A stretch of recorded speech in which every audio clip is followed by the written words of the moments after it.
உள்ளூராட்சி மன்ற தேர்தல் நடத்தப்படும் திகதி சபையில் வெளியான அறிவிப்பு. தேசிய தலைவரின் வழிவந்த யாழ்ப்பாண தமிழன் நான் சபையில் உரத்து கூறிய அர்ச்சுனா எம்பி. நாடாளுமன்ற உறுப்பினர்களுக்காக வாகனங்கள் இறக்குமதி செய்யப்படாது நலிந்த ஜேதிஸ் அறிவிப்பு. சந்தோஷ் ஜா மஹிந்த ராஜபக்ச இடையில் விசேட சந்திப்பு. ஆட்சிக்கு வந்தவுடன் அரசாங்கம் விவசாயிகளை மறந்துவிட்டது நாமல் குற்றச்சாட்டு. நீதிமன்றில் ஆஜராகினார் அமைச்சர் விஜித் ஹேரத். நாடாளுமன்றத்தில் ஒன்று கூடிய எதிர்க்கட்சித் தலைவர்கள் முக்கிய விடயங்கள் தொடர்பில் ஆலோசனை. ஜனாதிபதி மாளிகை விடுவிப்பு பிரச்சினைகளுக்கான தீர்வாகாது EPTPயின் ஊடக செயலாளர் ஸ்ரீகாந்த். பாராளுமன்ற உறுப்பினர்களுக்கு இன்று முதல் அதிகரிக்கப்பட்ட உணவு கட்டண அறவீடு. உள்ளூராட்சி மன்ற தேர்தல் எதிர்வரும் ஏப்ரல் மாதம் 24ஆம் தேதி நடத்த முடியும் என சபை தலைவரும் அமைச்சருமான பிமல் ரத்நாயக்க தெரிவித்தார். இன்றைய பாராளுமன்ற அமர்வில் எழுப்பப்பட்ட கேள்விக்கு பதிலளிக்கும் போது அவர் இவ்வாறு தெரிவித்தார். இந்த சட்டமூலம் தொடர்பில் எதிர்வரும் 18 மற்றும் 19ஆம் தேதிகளில் நாடாளுமன்றில் விவாதம் நடத்தப்பட ஆலோசனைகள் நடத்தப்பட்டுள்ளதாகவும் அவர் தெரிவித்தார். வெளிநாட்டு கடவுச்சீட்டுகளை வழங்குவதில் ஏற்படும் தாமதங்களை தவிர்க்க குடிவரவு மற்றும் குடிகல்வுத்துறையை 24 மணி நேரமும் இயக்க அரசாங்கம் முடிவு செய்துள்ளது. அமைச்சரவை முடிவுகளை அறிவிக்கும் ஊடகவியலாளர் சந்திப்பில் கலந்து கொண்ட அமைச்சரவை பேச்சாளர் அமைச்சர் நலிந்த ஜேதிஸ் இதனை தெரிவித்தார். நாளொன்றுக்கு 4000 வெளிநாட்டு கடவுச்சீட்டுகள் வழங்க திட்டமிடப்பட்டுள்ளதாகவும் தெரிவித்தார். பொது சேவை ஆணையத்தின் ஒப்புதலுடன் அந்த சேவையை வழங்குவதற்கு தேவையான கூடுதல் பணியாளர்களை வழங்க துறையிலிருந்து ஓய்வு பெற்ற அதிகாரிகளை ஒப்பந்த அடிப்படையில் பணியமர்த்தும் திட்டத்திற்கு அமைச்சரவை ஒப்புதல் அளித்துள்ளது. இதேவேளை தேங்காய் உற்பத்தி பற்றாக்குறையின் மத்தியில் உள்ளூர் கைத்தொழில் மற்றும் நுகர்வோருக்கு ஆதரவளிக்கும் வகையில் தேங்காய் துருவல் பொருட்கள் மற்றும் உலர் தேங்காய் துண்டுகளை இறக்குமதி செய்வதற்கான நடவடிக்கைகளுக்கு அரசாங்கம் அனுமதி வழங்கியுள்ளது. சட்ட விதிகளுக்கு இணங்குவதை உறுதி செய்து உடனடி இறக்குமதியை ஆராயுமாறு கைத்தொழில் மற்றும் பெருந்தோட்ட அமைச்சுகளுக்கு அமைச்சரவை அறிவுறுத்தியுள்ளதாக அவர் தெரிவித்தார். இதன்படி சந்தையை ஸ்திரப்படுத்துவதற்கும் தேங்காய் சார்ந்த தொழில்களை நிலைநிறுத்துவதற்கும் 200 மில்லியன் தேங்காய்களை இறக்குமதி செய்வதற்கு அமைச்சரவை அங்கீகாரம் வழங்கியுள்ளது. இதேவேளை தற்போதைய அரசாங்கத்தின் கீழ் நாடாளுமன்ற உறுப்பினர்களுக்கு வாகனங்கள் வழங்கப்படாது என்றும் அவர் உறுதிப்படுத்தியுள்ளார்.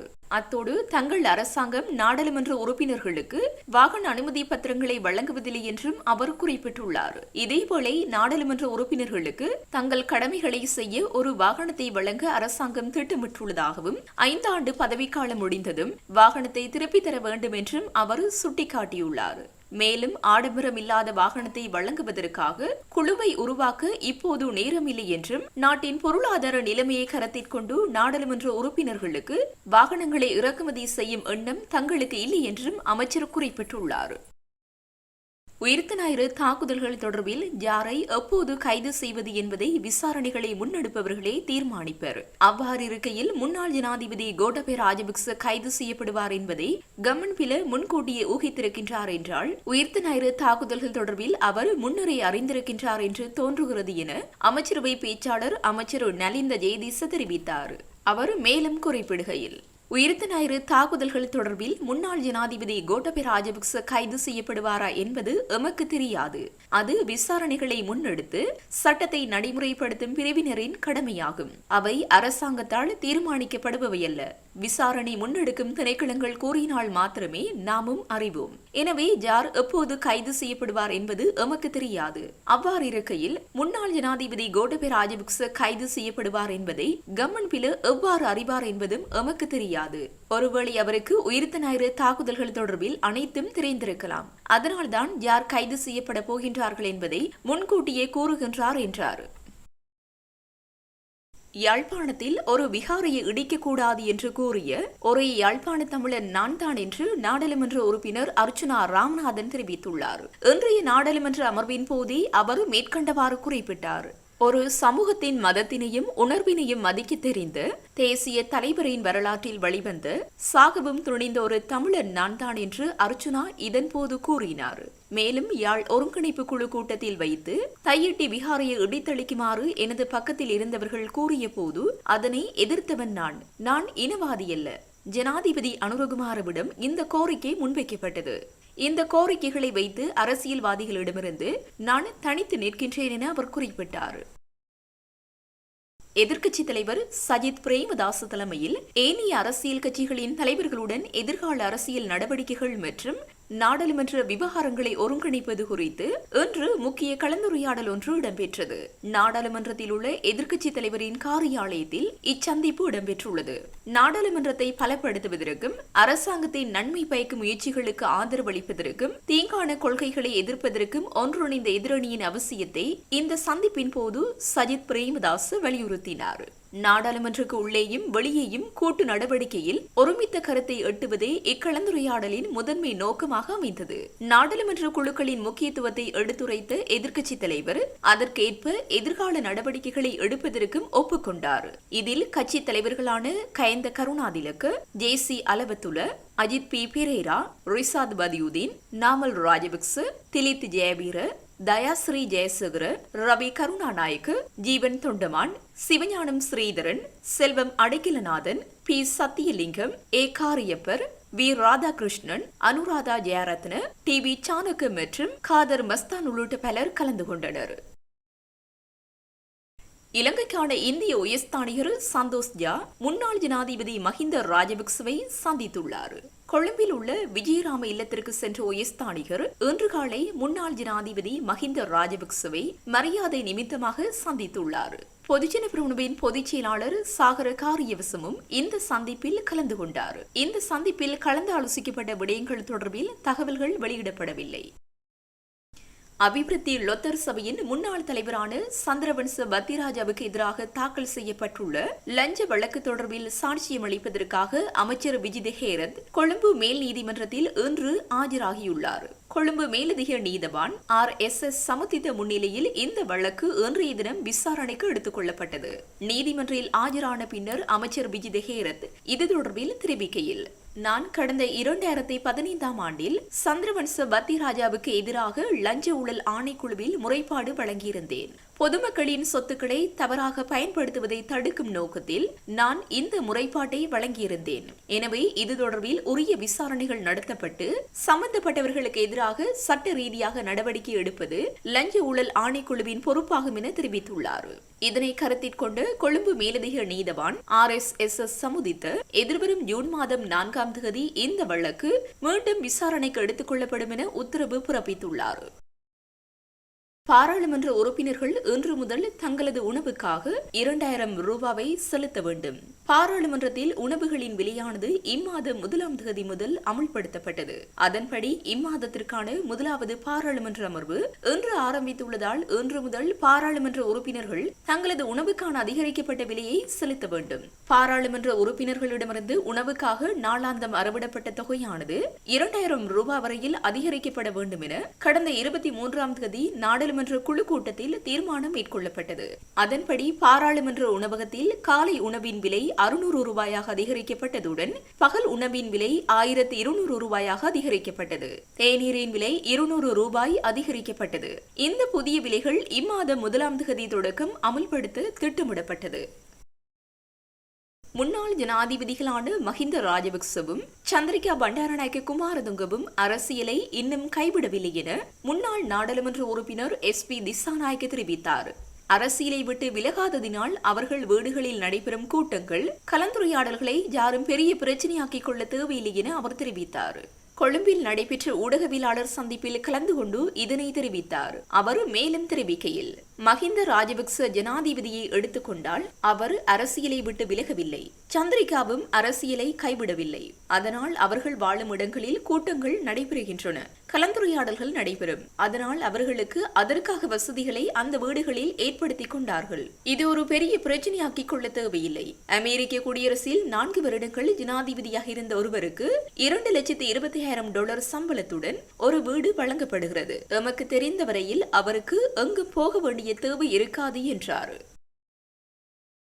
நெல்லுக்கான உத்தரவாத விலையை அரசாங்கம் 120 ரூபாவாக நிர்ணயித்துள்ளமை வரவேற்கத்தக்கது என ஸ்ரீலங்கா பொதுஜன பெரமுனவின் பாராளுமன்ற உறுப்பினர் நாமல் ராஜபக்ச தெரிவித்துள்ளார். பாராளுமன்றத்தில் இன்று நடைபெற்ற ஏற்றுமதி மற்றும் இறக்குமதி ஒழுங்கு விதிகள் மீதான விவாதத்தில் உரையாற்றுகையில் மேற்கண்டவாறு குறிப்பிட்டார்.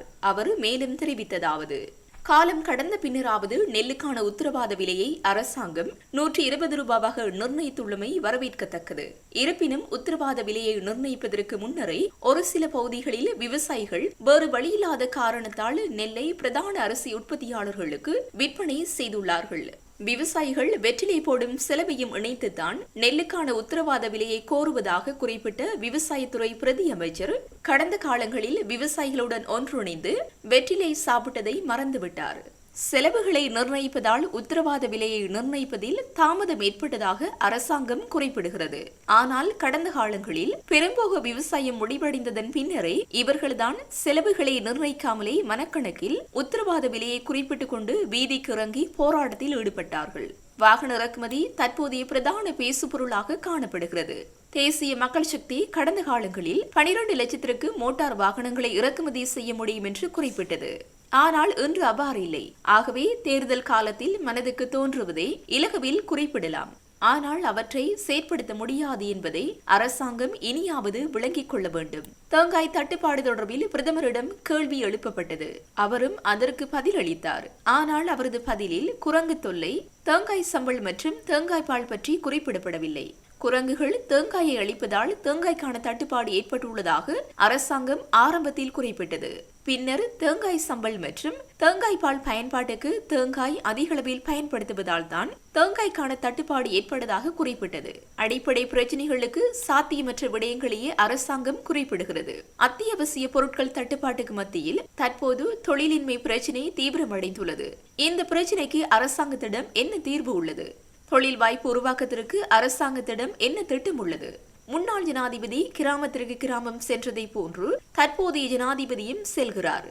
அதுவும் நல்லதே. இருப்பினும் மக்கள் மத்தியில் செல்லும் போது அடிப்படை பிரச்சினைகளுக்கான தீர்வுடன் செல்ல வேண்டும். அதனை விடுத்து கடந்த காலங்களில் செயற்பட்டதை போன்று தற்போது மக்களிடம் வெறுப்பை விதைக்க கூடாது.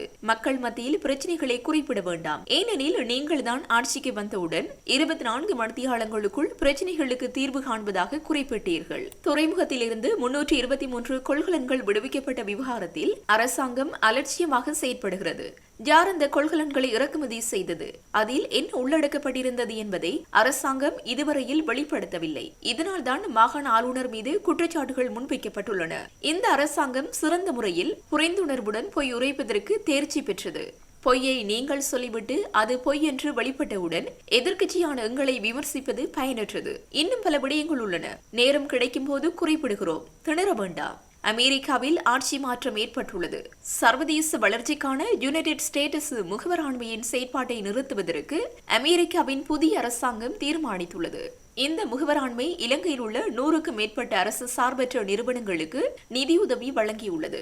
சர்வதேச வளர்ச்சிக்கான யுனைடெட் ஸ்டேட்ஸ் முகவராண்மை பிற நாடுகளின் உள்ளக விவகாரங்களில் தலையிடுவதாக அமெரிக்காவின் புதிய அரசாங்கம் குற்றம் சாட்டியுள்ளது. ஆகவே இலங்கையில் இந்த முகவராண்மையின் ஒத்துழைப்பை பெற்றுக்கொண்ட 100க்கும் மேற்பட்ட அரசு சார்பற்ற நிறுவனங்கள் தொடர்பில் அரசாங்கம் எடுக்கும் நடவடிக்கை என்னவென்று கேள்வி எழுப்பினார். நீர் கட்டணத்தை விரைவில் குறைக்க உள்ளதாக தேசிய நீர்வளங்கள் வடிகாலமைப்பு சபை தெரிவித்துள்ளது. மின் கட்டணம் 20 வீதத்தால் குறைக்கப்பட்டமைக்கமைய நீர்க்கட்டண குறைப்பு வீதம் தொடர்பில் விடயங்களை ஆராய்வதற்காக குழு நியமிக்கப்பட்டுள்ளதாக தேசிய நீர்வளங்கள் வடிகாலமைப்பு சபை குறிப்பிட்டுள்ளது. குறித்த அறிக்கை தேசிய நீர்வளங்கள் வடிகாலமைப்பு சபையின் தலைவருக்கு எதிர்வரும் வெள்ளிக்கிழமை சமர்ப்பிக்கப்பட உள்ளது. அதன் பின்னர் அந்த அறிக்கை விடயத்திற்கு பொறுப்பான அமைச்சருக்கு அனுப்பி வைக்கப்பட உள்ளது. அதற்கமைய அடுத்த மாதத்திற்குள் நீர்க்கட்டண குறைப்பு வீதம் தொடர்பில் அறிவிக்கப்படும் என தேசிய நீர்வளங்கள் வடிகாலமைப்பு சபை தெரிவித்துள்ளது. தமிழ் மக்கள் எதிர்பார்க்கும் தீர்வு யாழ்ப்பாண ஜனாதிபதி மாளிகைக்கானதல்ல. அவர்களது அரசியல் உரிமை மற்றும் இறப்பிற்கான அடையாளங்களை பாதுகாப்பதாகவே இருக்கின்றது என சுட்டிக்காட்டிய ஈழ மக்கள் ஜனநாயக கட்சியின் ஊடக இணைப்பாளர் ஸ்ரீகாந்த் பன்னீர்செல்வம், ஜனாதிபதி அனுரகுமார திசாநாயக்க இதை உணர்ந்தவராக பிரச்சினைக்கான தீர்வு விடயத்தை கையாள வேண்டுமே தவிர வெறும் அரசியல் தேவைகளுக்காக தமிழ் மக்களை பயன்படுத்த முற்படக்கூடாது எனவும் வலியுறுத்தியுள்ளார். யாழ் ஊடக அமையத்தில் இன்று நடைபெற்ற ஊடக சந்திப்பில் சமகால அரசியல் நிலைமைகள் தொடர்பில் கருத்து கூறும் போதே அவர் இவ்வாறு தெரிவித்தார். அவர் மேலும் கூறுகையில், அண்மையில் யாழ்ப்பாணம் வருகை தந்த ஜனாதிபதி அனுரகுமார திசாநாயக்க வடமராட்சியில் நடைபெற்ற நிகழ்வொன்றில் உரையாற்றும் போது கடந்த கால அரசுகளை மோசடிக்காரர் என்ற போர்வையில் குற்றம் சாட்டியதுடன் தான் தமிழ் மக்களின் உணர்வுகளை புரிந்து கொண்டுள்ளதாகவும் யாழ்ப்பாணத்தில் உள்ள ஜனாதிபதி மாளிகை வேண்டுமா வேண்டாமா என்ற கேள்வியை மக்களிடம் கேட்டு மக்களின் உணர்வுகளுக்கு ஏற்ப பொது தேவைக்கு அதை கையளிக்க நடவடிக்கை எடுப்பதாகவும் கூறியிருந்தார். ஆனால் குறித்த விடயம் தமிழ் மக்களின் முதன்மையான அபிலாஷையாகவோ தேவையாகவோ இருக்கவில்லை. மாறாக அந்த மேடையில் தையிட்டி விகாரை வேண்டுமா வேண்டாமா அல்லது பயங்கரவாத தடை சட்டத்தில் கைது செய்யப்படுபவர்களை விடுவிப்பது, காணி நிலங்களை விடுவிப்பது, அரசியல் உரிமை, மாகாண சபை தேர்தல் போன்றவற்றுக்கு தீர்வுகள் வேண்டுமா வேண்டாமா உள்ளிட்ட கேள்விகளை மக்களிடம் முன்வைத்து மக்களின் உணர்வுகளை தெரிந்து கொண்டிருக்க வேண்டும். இதுவே தமிழ் மக்களின் எதிர்பார்ப்பாகும். இவற்றுக்கு தீர்வு கொடுக்க முன்வருவார் என்றே நாமும் எதிர்பார்த்தோம். ஆனால் அது நடக்கவில்லை. மாறாக தனது ஆட்சியில் உள்ள குறைபாடுகளை மறைக்க யாழ்ப்பாணம் அபிவிருத்தி குழு கூட்டத்தில் வடக்கின் ஒட்டுமொத்த அதிகாரிகளையும் இயலாதவர்கள் என்ற போர்வையில் சித்தரிக்க முற்பட்டிருந்தார். இந்த போக்கும் ஏற்றுக்கொள்ள முடியாத ஒன்றாகவே பார்க்க முடிகின்றது என்று அவர் தெரிவித்தார். மத்தள சர்வதேச விமான நிலையத்தால் வருடாந்தம் 3.2 பில்லியன் ரூபாய் நட்டத்தை தொடர்ச்சியாக எதிர்நோக்குவதாக துறைமுகங்கள் மற்றும் விமான சேவைகள் அமைச்சு தெரிவிக்கின்றது. இந்த நட்டத்தை குறைப்பதற்கான திட்டங்கள் தற்போது தயாரிக்கப்பட்டு வருவதாக பிரதி அமைச்சர் ருவான் கொடிதுவக்கு கூறினார். மத்தள விமான நிலையத்திற்கு வரும் விமானங்களுக்கு தரையிறங்கும் கட்டணத்திலிருந்து விலக்களிக்க முடிவு செய்யப்பட்டுள்ளதாக அவர் குறிப்பிட்டார். இந்த தீர்மானத்தின் ஊடாக 6 விமான நிறுவனங்கள் மத்தள விமான நிலையத்தில் தமது விமானங்களை தரையிறக்க இணங்கியுள்ளன. மத்தள விமான நிலையத்தின் ஊடாக வருடாந்தம் 1 லட்சம் பயணிகள் மாத்திரமே வருகை தருவதாக அமைச்சர் தெரிவித்தார். இந்த ஆண்டு அந்த எண்ணிக்கை 2 லட்சமாக அதிகரிக்க திட்டங்கள் வகுக்கப்பட்டுள்ளதாகவும் அவர் குறிப்பிட்டார்.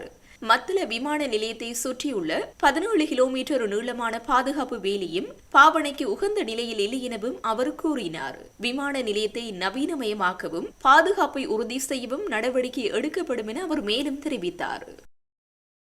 இந்தியாவின் கிறிஷ் நிறுவனத்திடமிருந்து பெறப்பட்ட 70 மில்லியன் ரூபாவை முறைகேடாக பயன்படுத்தியதாக கூறி நாடாளுமன்ற உறுப்பினர் நாமல் ராஜபக்சவிற்கு அழைப்பாணை விடுக்கப்பட்டுள்ளது. குறித்த அழைப்பாணை இன்றைய தினம் கொழும்பு மேல் நீதிமன்றத்தால் அனுப்பப்பட்டுள்ளது. இதற்கமைய எதிர்வரும் 18ஆம் தேதிக்கு முன்னர் நீதிமன்றத்தில் முன்னிலையாகுமாறு நாமல் ராஜபக்சவிற்கு அறிவுறுத்தப்பட்டுள்ளது. நாமல் ராஜபக்சவால் முறைகேடாக பயன்படுத்தப்பட்டதாக கூறப்படும் 70 மில்லியன் ரூபாய் நிதி ரக்பி விளையாட்டை ஊக்குவிக்கும் பேரில் பெறப்பட்டுள்ளதாக குற்றப்பத்திரிகையில் குறிப்பிடப்பட்டுள்ளது. கடந்த நல்லாட்சி அரசாங்கத்தின் போது ஊழலுக்கு எதிரான குரல் அமைப்பின் அழைப்பாளரும் தற்போதைய அமைச்சருமான வசந்த சமரசிங்க செய்த முறைப்பாட்டின் பிரகாரம் இந்த வழக்கு தொடர்பான விசாரணை நடத்தப்பட்டது. குறித்த சம்பவம் தொடர்பில் நிதி குற்றப்புலனாய்வு பிரிவினர் கோட்டை நீதவான் நீதிமன்றத்தில் சாட்சியம் அளித்திருந்தனர். அந்த வழக்கில் சந்தேக நபராக கைது செய்யப்பட்ட நாமல் ராஜபக்ச கோட்டை நீதவான் நீதிமன்றத்தில் முன்னிலைப்படுத்தப்பட்டு பின்னர் பிணையில் விடுவிக்கப்பட்டிருந்தமை குறிப்பிடத்தக்கது.